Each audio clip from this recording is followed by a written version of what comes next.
Snow drifted across the ruined fields of Europe as two armies faced one another in bitter silence. In a German foxhole near the Ardennes, men shivered in threadbare uniforms, their breath rising in the frozen air. Their tin mugs held a dark, bitter liquid, ersatz coffee, brewed from roasted barley and chicory, a pale imitation of the drink they once knew in peacetime. Across the battlefield, American soldiers crouched over small stoves, mixing powder from their K-rations into steaming cups. The rich aroma of real coffee spread through the cold morning, a smell that seemed almost impossible to their enemies. For the U.S. soldier, coffee was far more than a warm drink. It was ritual, a connection to home carried across oceans and battlefronts. Whether on the beaches of Normandy, in the thick forests of the Ardennes, or aboard a landing craft in the Pacific, GIs could always count on finding coffee tucked inside their rations.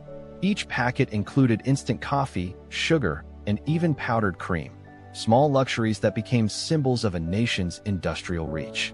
Eyewitness accounts from German prisoners reveal their astonishment. Some recalled their disbelief when captured rations revealed not only full meals, but real coffee, neatly packaged and ready to brew. To men raised on shortages and substitutes, this abundance spoke volumes. It suggested an enemy not only rich in resources, but capable of projecting comfort and familiarity into the very heart of war. The U.S. Quartermaster Corps had ensured this. Logistics officers understood that morale mattered as much as bullets and shells. Coffee, they believed, gave tired men strength and a sense of normalcy amid chaos. One veteran later reflected that the memory of those steaming mugs, shared with comrades before an attack, felt like holding on to a piece of home, even when everything around you was foreign. The contrast could not have been sharper. German soldiers dug into frozen earth, rationing crusts of bread and ersatz drinks, while across the lines, their opponents began each day with a brew that smelled of abundance. The psychological impact was immense. The sight alone was enough to unsettle those who witnessed it, reinforcing the growing realization that America's strength lay not only in its weapons, but also in its ability to deliver comfort to its soldiers in every circumstance.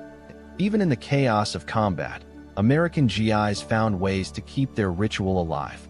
Some brewed coffee over small flames in helmets repurposed as pots. Others balanced tins on tank engines, letting the heat warm their drinks before moving out. In the lulls between artillery barges, the act of stirring sugar into a cup became a moment of calm, a pause before stepping once more into danger. For many soldiers, coffee was woven into the rhythm of survival. Letters sent home often mentioned it, not as a luxury, but as a reassurance. "Don't worry," one soldier wrote to his family. "We've got coffee every morning. It keeps us going." The opening months of 1944 made it clear. America's fighting men carried not only rifles and helmets into battle, but also the comforts of an industrial power that refused to let them go without. It was a revelation to their enemies, a reminder that this was a war fought not only in trenches and skies, but also in factories and shipping lanes. As the steam rose from GI mugs on the front lines, German officers began to understand the scale of the challenge before them. They faced a nation whose soldiers could drink real coffee in a foxhole, while their own men rationed meager substitutes. This was more than a small difference in diet. It was a symbol of a war where logistics and industry were weapons in their own right. The chapter closes on this image, a soldier's hand warming itself on a tin cup, a sip of comfort in a frozen battlefield, and the stunned realization among German troops that America's strength was measured not just in guns, but in the steam rising from every cup of coffee. When America entered World War II, its leaders understood a hard truth. An army marched not only on courage, but on calories. Battles would be won or lost as much by supply lines as by rifles, and no detail was too small. Even something as simple as coffee became a carefully engineered part of the United States war machine.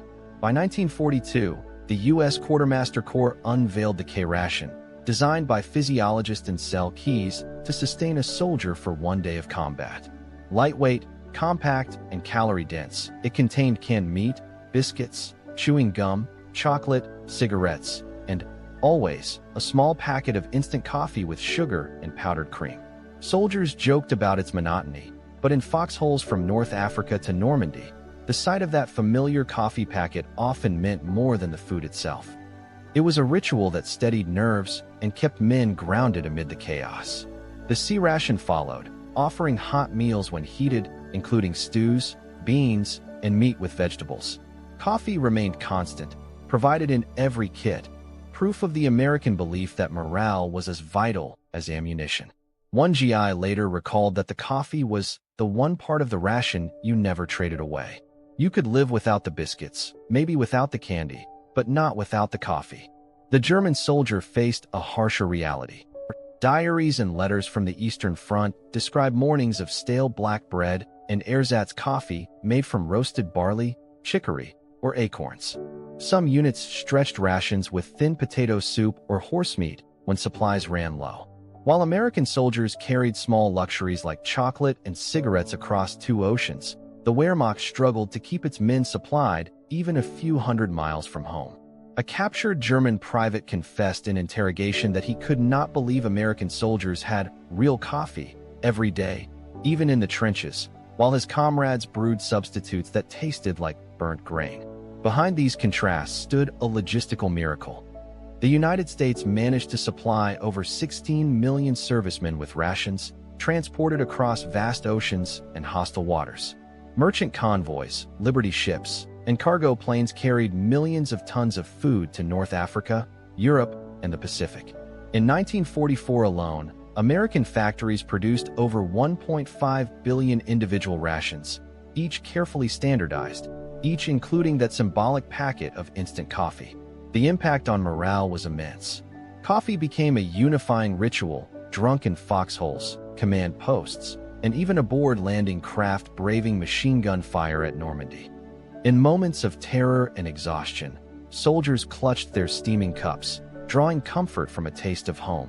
One infantryman later wrote, "When the shells stopped for a moment, you could hear the hiss of stoves and the clink of cups. That sound meant we were still alive." German soldiers, by contrast, lived under constant deprivation. Allied bombing crippled supply lines, while blockades choked imports. Ersatz coffee became a bitter symbol of their nation's shortages, a daily reminder that they fought on empty stomachs against an enemy with abundance to spare. The difference in rations went beyond calories. It shaped the psychology of war. For Americans, every meal reinforced the idea that their nation stood behind them, factories and farms working tirelessly to keep them strong. For Germans, every thin slice of bread and weak cup of barley brew underscored the growing futility of their struggle. By the winter of 1944, these contrasts were painfully clear. In the Ardennes, American soldiers brewed their coffee in helmets and tin cups even as snow fell around them. Across the line, German soldiers huddled in foxholes with little more than crusts of bread and ersatz substitutes. The symbolism was unmistakable. One side carried with it the comforts of a wealthy, industrial nation. The other endured the slow starvation of a country stretched to breaking point. In the end, America's rations were more than food. They were morale, memory, and message. They reminded the soldier that he was not abandoned, that his nation's strength reached even into the mud and blood of the battlefield. And always, in the center of it all, was coffee, the simple brew that separated deprivation from abundance, despair from resilience.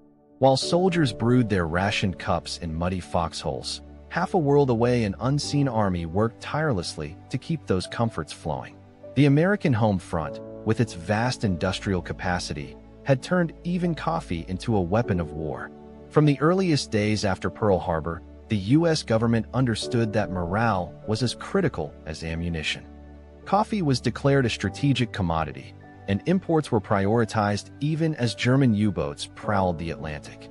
Convoys braved submarine-infested waters to bring beans from Brazil and Colombia to American ports, ensuring that GIs would never go without their brew. One Navy escort commander later recalled that the cargo wasn't just steel and fuel, it was food, rations, and yes, entire holds filled with coffee beans. Once ashore, America's factories transformed those shipments into an industrial miracle. Companies like Nestle, Maxwell House, and General Foods were mobilized, repurposing peacetime production lines for the war effort. Nestlé's instant coffee, Nescafé, became legendary. By 1945, it was reported that over 1 million pounds of coffee a year were being shipped overseas, packaged in neat, standardized packets that slipped easily into every ration kit. The scale was staggering. Factories ran around the clock, producing not only tanks, planes, and rifles, but also billions of small comforts, cigarettes, chocolate, chewing gum, and above all, coffee. The packaging process itself was a marvel of wartime efficiency. Small foil-lined envelopes of instant coffee, paired with sugar tablets and powdered cream, were bundled into K rations and C rations with military precision. To the workers sealing those packets, it may have seemed like a trivial task compared to assembling bombers or destroyers. Yet for the soldier crouched in the snow of the Ardennes or sweating in the jungles of Guadalcanal, those envelopes were lifelines. Eyewitness accounts from the home front revealed pride in this invisible service. One factory worker wrote in a letter to her brother overseas, "I know the cans I pack might end up in your hands. When I seal them, I think of you lighting your stove in the dark." In this way, the bond between soldier and civilian was bridged by something as simple as a cup of coffee. Even the enemy took note.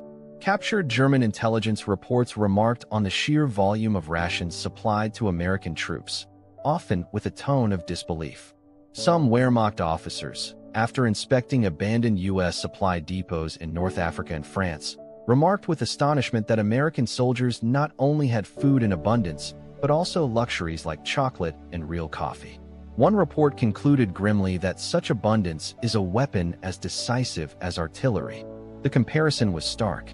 German troops often subsisted on ersatz substitutes made from roasted acorns or chicory, a bitter drink that reminded them daily of shortages and blockades. Meanwhile, the U.S. soldier, no matter how far from home, could count on a familiar ritual: boiling water, tearing open a packet, and savoring the rich taste of coffee. That continuity of comfort was not accidental. It was the product of America's industrial might. Behind every steaming cup in a foxhole stood the coordinated labor of farmers in Brazil, merchant seamen steering convoys through deadly seas, factory workers in New Jersey and Ohio, and logisticians who ensured that no ration box left the assembly line without coffee tucked inside. It was a quiet but decisive triumph of production and supply, a reflection of the same system that produced Liberty ships in weeks and bombers by the hour. By the height of the war, the U.S. Army was distributing over 250,000 pounds of instant coffee every month to troops across Europe and the Pacific. For the GIs, it became more than sustenance. It was a daily reassurance that their nation's strength stretched across oceans and battlefields, never failing to reach them. Thus, coffee became more than a drink. It became a symbol of abundance, a small but constant reminder that America's factories were as relentless as its armies. Each cup brewed in the mud or on the deck of a transport ship was proof that the industrial machine behind them was unstoppable. For the American soldier, coffee was never confined to camp kitchens or rear areas. It followed them into foxholes, armored columns, and even the surf of invasion beaches. Instant coffee packets, tucked neatly into every ration box, became as much a part of the fighting man's kit as his rifle and helmet. Wherever there was fire, be it from a stove, a burning vehicle, or a few twigs hastily gathered, there was coffee. On the beaches of Normandy, June 1944, as landing craft churned toward the French coast, men clutched not only weapons but small tins of instant coffee. In the nervous silence before the ramps dropped, some stirred the powder into canteen cups with seawater heated on portable burners. It was a ritual of calm before chaos. One veteran later recalled how a swallow of hot coffee steadied us more than any speech could have. In the frozen forests of the Ardennes during the Battle of the Bulge, coffee became survival itself. Temperatures plunged below freezing, and ammunition was scarce. Yet, GIs improvised. They melted snow in helmets, added their precious instant powder, and passed steaming cups between trembling hands. The rich, familiar taste cut through exhaustion and fear. Diaries from that winter often mention the same detail: the relief of warmth, the reminder of home. To drink coffee in such conditions was to reclaim a fragment of humanity amid the inhumanity of war. The creativity of soldiers in brewing their lifeline knew no bounds. Tank crews balanced pots on the hot metal of their Sherman engines. Infantrymen fashioned stoves from empty ration cans punched with holes. Sailors aboard landing ships boiled water in helmet liners. A cup of coffee was never far, no matter how desperate the situation. For the Germans, the sight was both bewildering and demoralizing. Captured American rations revealed packets of real coffee, sugar, and even powdered cream. Wehrmacht diaries note with envy and disbelief that their opponents could drink such luxuries in the middle of combat.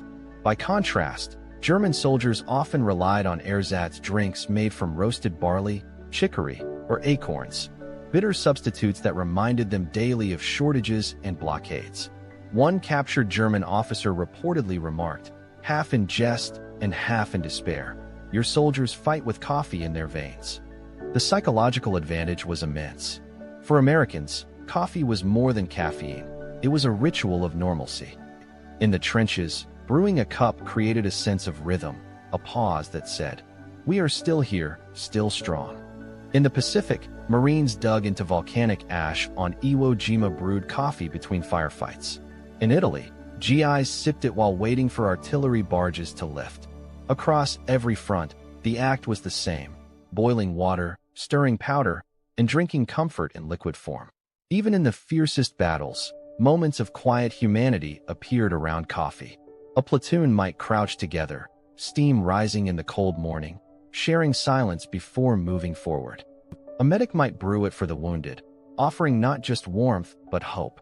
These small rituals bound men together, turning individual soldiers into a brotherhood sustained by something as simple as a cup. German soldiers, hardened by years of shortages, could not comprehend how their enemy seemed to thrive on abundance. To them, the presence of coffee in every ration was proof of something greater, that America's war machine was inexhaustible, supplying even luxuries to men under fire. It became another symbol of disparity, another reminder that they were fighting not only an army but an industrial empire that fed and fueled its soldiers relentlessly. On the battlefield, then, coffee was not trivial. It was a weapon of morale, a tool of endurance, and a quiet declaration of superiority. For the American GI, it was proof that even in mud, snow, and fire, the comforts of home had not been abandoned. And for those watching from the other side, it was a sign of the vast, unstoppable force that lay behind every soldier's tin cup. As the war dragged on, the German army, once famed for its discipline and endurance, began to feel the weight of shortages. By 1943, Wehrmacht soldiers on the eastern and western fronts often subsisted on black bread, watery soups, and ersatz coffee brewed from barley or chicory. The contrast with the Americans grew sharper with each encounter. When German troops captured U.S. rations on the battlefield, they were astonished not just by the calorie content, but by what they considered luxuries: chocolate bars, chewing gum, cigarettes, and, most striking of all, packets of genuine coffee. For many, the discovery carried a psychological blow. One German infantryman later admitted that finding American rations was like finding a piece of another world, a world of abundance. He recalled the bitterness of ersatz drinks back home, while the enemy seemed to fight on cups of real coffee, sugared and creamed. Such contrasts led some to believe that they were not merely fighting soldiers, but an industrial empire that could afford to pamper its armies even in the mud of battle. The shock only deepened in captivity. When German soldiers were taken prisoner, many expected harsh conditions in Allied camps. Instead, they were often given regular meals that sometimes included coffee. A former Luftwaffe mechanic, captured in France, recalled with disbelief his first morning in an American-run POW camp. "They brought us bread, butter, and coffee. Real coffee. It was then I realized how much we had lost." The moment underscored a painful truth, that the United States not only supplied its own troops but could extend such abundance even to its prisoners. Commanders, too, recognized the implications. Reports circulated among German staff officers noting that the American supply chain was unbroken, stretching from factories in the Midwest to ports in Europe. While German logistics strained under Allied bombing campaigns and fuel shortages, the Americans seemed capable of bringing endless food, equipment, and comforts to the front. A captured officer confessed after the war that morale among his men faltered when they realized that, while German troops fought hungry and cold, their adversaries carried hot drinks into combat. To many German prisoners, coffee became the ultimate symbol of disparity. They understood its cultural weight for Americans, who treated it not merely as nourishment, but as ritual, a morning brew, a pause before duty, a taste of home. That such a ritual could survive in wartime, uninterrupted by shortages, spoke volumes about the industrial and logistical might behind the U.S. Army. In letters and memoirs written after the war, German veterans often returned to this theme. They described the humiliation of fighting bravely, only to be outmatched not just by firepower, but by an economy that could place luxuries in every ration pack. One soldier noted that, where we had rifles, they had rifles and cigarettes. Where we had substitutes, they had the real thing. The abundance was as much a weapon as any tank or aircraft. By 1944, with defeat looming, German generals began to speak more candidly about the imbalance. They admitted that the Wehrmacht had skilled troops, hardened by years of fighting, but lacked the industrial foundation to sustain them. The Americans, by contrast, fielded soldiers whose morale was strengthened by the simple consistency of their rations. Coffee, cigarettes, and chocolate may have seemed trivial at first glance, but they carried immense symbolic weight. They reinforced the perception that the United States could outlast, outproduce, and eventually overwhelm any resistance. Thus, in the eyes of the enemy, coffee was no longer a trivial detail. It was evidence of an inexhaustible machine, proof that the war was being lost not only in the field but in the factories. Each cup of steaming coffee consumed by an American soldier was a reminder to his German counterpart that they were fighting a nation that could turn even comfort into a weapon of war. By the middle years of the war, Allied commanders understood that morale was as essential to victory as bullets and fuel. Battles were not only won through firepower, but through the will of soldiers to endure hardship, remain disciplined, and fight on despite exhaustion and fear. In this struggle of spirit, coffee emerged as one of the simplest yet most powerful tools in the American arsenal. Every K ration and C ration carried packets of instant coffee, sugar, and powdered cream, carefully measured not only for calories but for comfort. Military planners recognized that a steaming mug could steady nerves before combat, stave off fatigue during endless marches, and create a moment of normalcy in the midst of chaos. Psychologists within the U.S. Army emphasized that morale was built from such routines, and that even a small indulgence could strengthen a soldier's resolve. One veteran later recalled, "The best part of some mornings wasn't the sunrise, it was the coffee heating over a can of Sterno." Scenes from the front told the story vividly. In the Ardennes during the brutal winter of 1944, GIs huddled in foxholes, frost clinging to their uniforms, whispering to one another as they passed around tins of instant coffee. The drink was bitter, often lukewarm, but in those moments it symbolized more than taste. It was warmth, memory, and a reminder that they were not forgotten by the country that sent them. Many described the ritual of brewing coffee as an anchor, a way of imposing order on the disorder of war. By contrast, German soldiers lacked such small luxuries. While Americans brewed genuine coffee, the Wehrmacht often relied on ersatz substitutes, dark powders made from roasted barley, chicory, or acorns. The substitutes filled the stomach but reminded the drinker of scarcity. Letters and diaries reveal a common complaint, that meals were monotonous, comforts absent, and morale harder to sustain. One German officer wrote bitterly in 1943, "We have courage and discipline, but no warmth, no small relief. The enemy fights on bread and luxuries, while we endure on less than bread." American commanders noticed the difference. In training manuals and after-action reports, morale was consistently linked to combat effectiveness. Units that maintained routines of rest, warmth, and simple comforts were less likely to break under pressure.